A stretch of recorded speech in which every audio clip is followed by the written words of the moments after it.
Welcome to the magical world of science. Today, we're going to explore the mysterious journey of shadows and how they change. I'm Miss Ray, and I'm thrilled to be joined by a very curious scientist in the making, Kaira. Hi, Miss Ray. I'm super excited to learn about shadows. I've always wondered why they change. That's a great question. Let's start by thinking about what a shadow is. Do you know how shadows are formed? I think shadows happen when something blocks the light, right? Exactly. When an object blocks light, it creates a shadow. Now, have you ever noticed how shadows can be long or short? Yes, sometimes my shadow is really long, especially in the evening. That's because the sun is lower in the sky, making the shadows stretch out. Can you guess what might make a shadow shorter? Maybe when the sun is right above us. Spot on. When the sun is high, like at noon, shadows are shorter.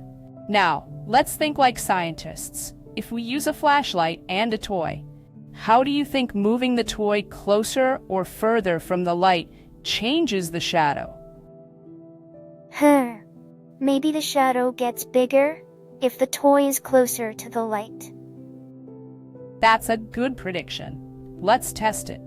Imagine we have a flashlight and a toy. If we move the toy closer to the light, the shadow gets bigger.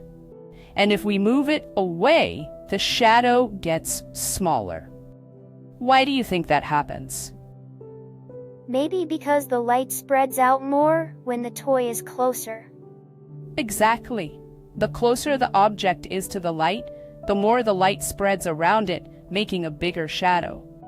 Now, let's try a fun activity. Have you ever made shadow animals with your hands? Yes, I love making shadow bunnies and dogs. Great! When you move your hands closer to the light, the shadow grows. And when you move them away, it shrinks. It's like magic, isn't it? It really is. So, shadows change size because of how close or far the object is from the light. Exactly. And by observing these changes, we can make predictions and even record our results, just like real scientists. Now, can you summarize what we've learned today? Sure. We learned that shadows are made when something blocks light. They can change size depending on how close or far they are from the light source. And we can make fun shapes with them. Fantastic summary. Thank you for joining the magical world of science. Keep being curious, and remember, there's always more to discover in science.